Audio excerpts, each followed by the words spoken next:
반갑습니다. 안녕하세요. 소셜벤처 공간 대표 노순호라고 합니다. 네, 저희는 소셜벤처입니다. 안 그래도 저희도 지난주에 예비 사회적 기업을 지정을 받았는데, 사실 사회적 기업이라는 개념 자체를 이제 국가기관에서 어떻게 보면 독점적으로 해석하고, 그 개념 자체를 사실은 남용하는 걸 자체를 뭔가 처벌하고, 그거 자체 사실 되게 마음에 안 들었던 것 같아요. 마음에도 안 들고, 또 사실은 저희는 소셜 벤처이기 때문에 사실 별 지원이 필요 없습니다. 지원이 필요하면 그건 기업이 아니죠. 그래서 사실 사회적 기업을 인증을 안 받으려고 그랬는데, 설명하는데 너무 미사여구를 너무 갖다 붙여야 되더라고요. 그래서 사실은 그게 너무 피곤해서 그냥 예비 사회적 기업을 지정을 받게 됐고요.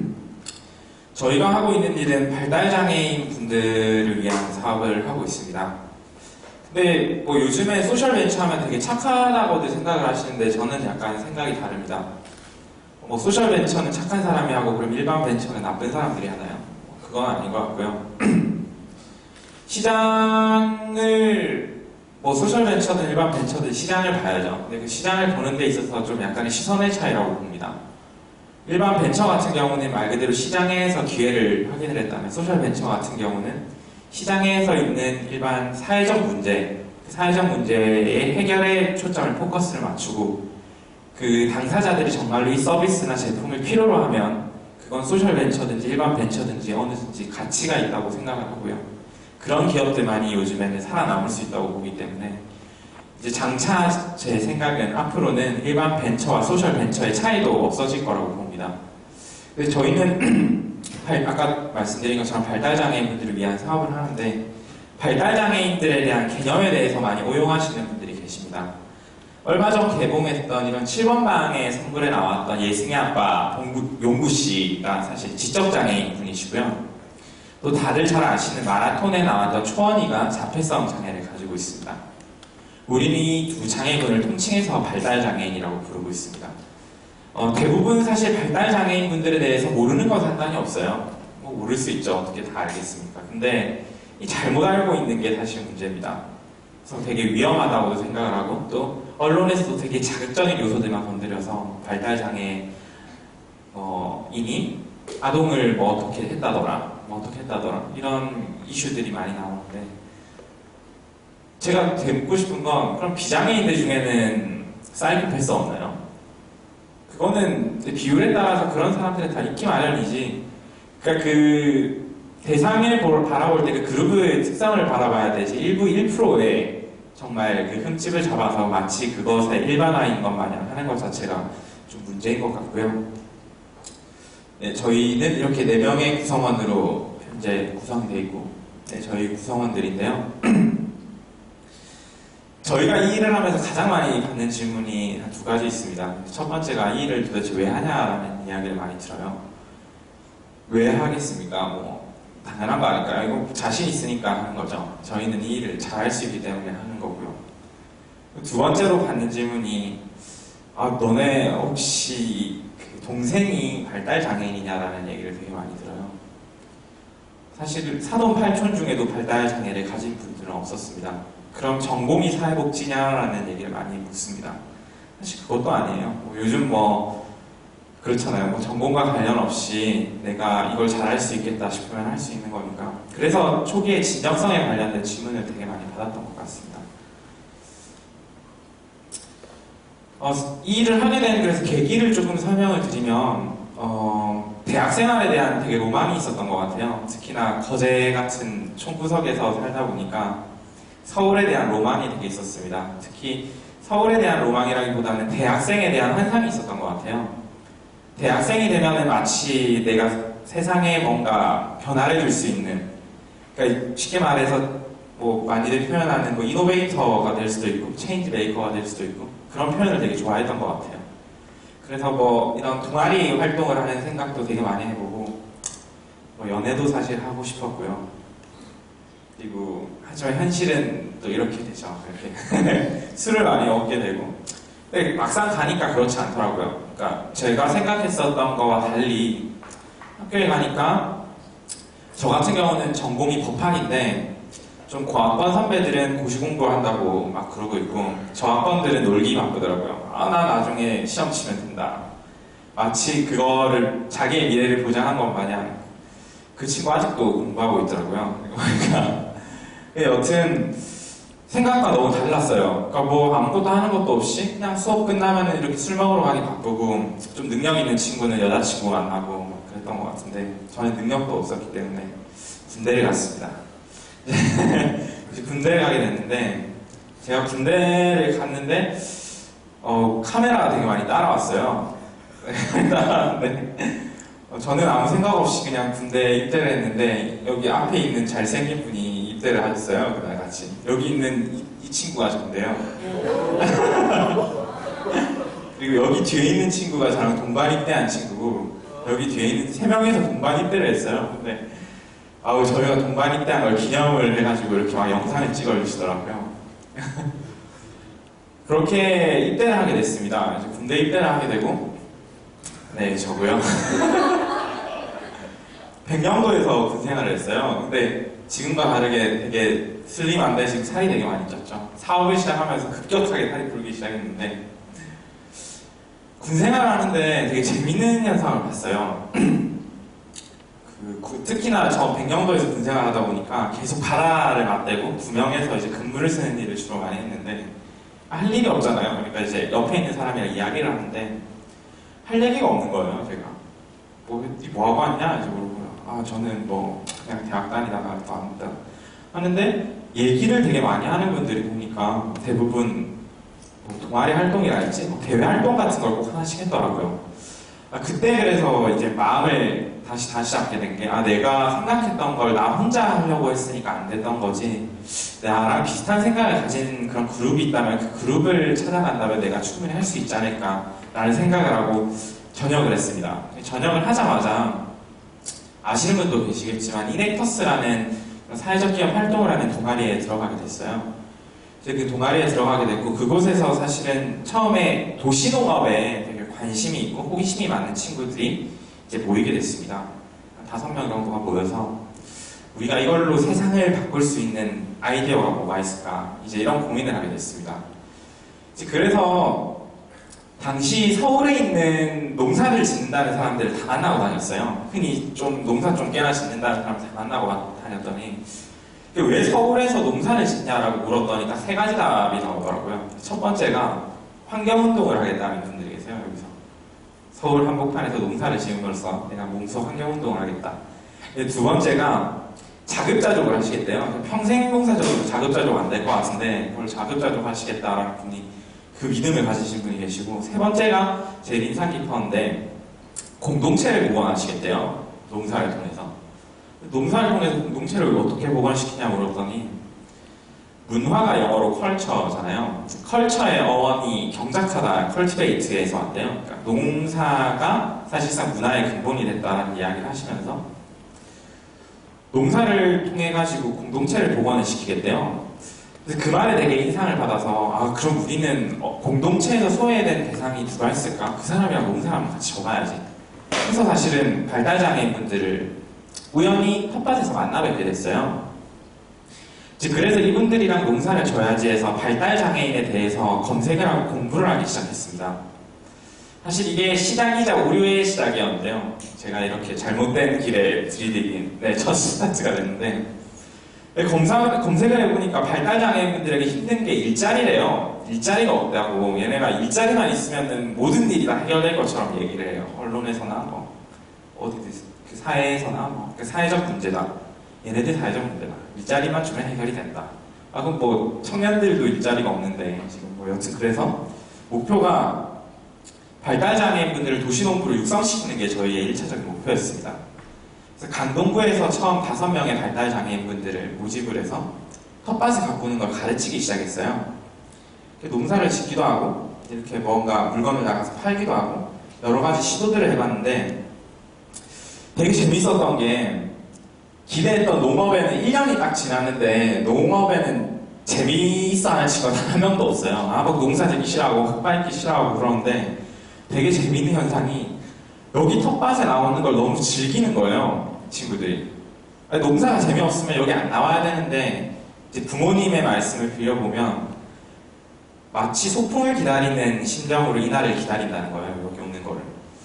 그래서 얘네들이 왜 이런 걸 기다릴까 라는 생각을 하게 됐어요.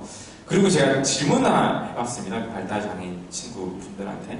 야, 너는 뭐 하고 싶냐? 이거 왜 하는 거냐? 라고 하는데 단 한 명도 그 중에서 나 돈 벌고 싶어, 나 백만장자가 되고 싶어 하는 친구는 단 한 명도 없어요. 도대체 누가 이 친구들한테 돈 얘기를 하고 아니면은 직업 얘기를 한 걸까? 라는 고민이 갑자기 들기 시작했어요. 그래서 제가 이렇게 두 가지 사진을 가지고 왔는데 여러분들은 이 두 가지 중에 한 가지를 고르라면 뭘 고르시겠습니까? 당연히 돈 골라야죠. 근데 여기서 꼭 이런 거 물어보면은 항상 이게 물 말씀하시는 분들이 계시더라고요. 좀 10,000원짜리 한 장이면은 편의점 가시면 저거 10개도 사 드실 수 있잖아요. 당연히 돈을 골라야 됩니다. 한 가지 가정을 더 해보겠습니다. 만약에 돈이 있어도 그 돈을 쓸 수 없는 무인도에 내가 있다면 이 물과 돈 중에 고르라면 뭘 골라야 될까요? 당연히 물을 골라야 됩니다. 살아야 되니까요. 대한민국의 발달장애인분들의 현실입니다. 이해가 되시나요? 우리 보고 두 개 중에 고르라면 돈을 고르니까 그 친구들한테 지금 무인도에 있는 친구한테 돈을 강요하는 지금 상황이에요. 무슨 말이냐면 고등학교를 졸업을 했는데 10명 중에 6명이 친구가 한 명도 없어요. 그게 정상적이라고 보이십니까? 10명 중에 6명이 친구가 단 한 명도 없고 평균 친구 수를 내봤더니 한 1.4명 정도가 나오는데 심지어 1.4명 중에 한 명이 자기와 비슷한 장애인 친구입니다. 발달장애인이 전국 해봐야 몇 명이나 될까요? 통계치로 잡으면 한 15만, 18만 명 정도고 통계치 안 잡히는 인원을 하면은 최대한 30만 정도 된다고들 얘기를 하시더라고요. 근데 우리나라 인구가 5천만이잖아요. 5천만이 섞여 사는 이 세상 속에서 살아야 되는데 그 중에 자기와 일면식 있는 게 그나마 있는 친구가 장애인 친구밖에 없어요. 그런 친구한테 이거 돈 줘봐야 이게 의미가 있을까요? 얘네들은 필요한 게 물이라고 부르짖고 있는데 내가 돈이 좋으니까 돈 준다고 하는 거예요. 그게 문제입니다. 단순한 친구 수에서도 볼 수 있듯이 발달장애인 분들에게 필요한 거는 사회성 관련된 부분이고요. 근데 기존의 발달장애인 분들의 해결 솔루션을 보겠습니다. 고등학교를 졸업을 합니다. 고등학교를 졸업을 하면 이제 직업교육을 받게 돼요. 가장 많이 받는 직업교육이 요즘 유행하는 바리스타입니다. 바리스타 교육을 받으면 얘가 정말 취직이 돼야 된다면 스타벅스나 커피빈에 가야겠죠. 얼마나 많아요, 카페들이. 근데 솔직히 여쭤볼게요. 여러분들이 스타벅스 사장님이라면 발달장애인 바리스타를 받고 싶으신가요? 답은 명쾌해요. 스타벅스나 커피빈에서는 발달장애인 분들을 받지 않습니다. 이제 그렇게 되고 그나마 운이 좋아서 취업을 하는 경우도 있죠. 그러면 취업이 안 되기 때문에 취업을 하기 위해서 이제 만드는 게 사랑의 카페, 희망의 카페 뭐 이런 것들을 만들기 시작합니다. 그나마 그럼 운이 좋아가지고 그 카페들이 이제 조금 오래 갈 수 있으면 좋은데 당연히 스타벅스랑 경쟁해서 이게 여기 희망의 카페 가서 커피 드시는 분이 많아요. 스타벅스 가서 커피 드시는 분이 많아요. 심지어 스타벅스가 거의 한 3배는 비싼데 스타벅스 가서 드시잖아요. 망합니다. 카페가 망해가지고 오래 일을 못해요. 그리고 아까 말했듯이 바리스타 교육을 받았는데 스타벅스에서 안 받아줘요. 갈라 그랬더니. 그러면은 그 원인을 생각을 해야 되는데 얘는 커피랑 안 맞아서 그래. 제과제빵을 가르칩니다. 그럼 파리바게트 가야 되는데 파리바게트는 받아줘요? 파리바게트도 안 받아주죠. 그러면 문제의 원인을 생각을 해야 되는데 다시 또 그러면 인쇄를 한번 배워보자. 뭐 이런 식으로 접근을 하게 돼요. 이게 결과적으로는 악순환의 반복이 되고 이게 사회적 비용 낭비로 이어집니다. 그래서 저희가 제안하는 모델은 이분들에게 직업교육이 우선해서 사회성 교육이 있어야 된다는 거예요. 이분들에게 필요한 거는 사회성 교육이고 그것들에 대한 명확한 수치가 부족한 친구 수로 나와 있지 않냐라는 걸 말씀드리고 싶은 겁니다. 이 기존의 발달장애인 방식은 사실상 발달장애인에 위한 교육이 아니에요. 휠체어를 타시거나 아니면 앞을 잘 못 보시거나 아니면 지체장애인분들을 위한 교육에다가 사실상 대상자만 바꿔놓은 겁니다. 발달장애인분들을 위한 프로그램, 예를 들어서 발달장애인을 위한 수영 프로그램에 발달장애인자만 빼고 시각장애인을 위한 수영 프로그램 해도 전혀 어색하지 않을 정도로 말 그대로 지체장애인 관련된 휠체어를 타시는 지체장애인분에 관련된 프로그램에 딱 포커스가 되어 있습니다. 근데 저희는 사회성이라는 것은 관계에 의해서 개선된다고 믿었고 장애인과 또래 비장애인이 1대1로 매칭이 돼서 프로그램을 진행하는 게 상당히 중요하다고 봤습니다.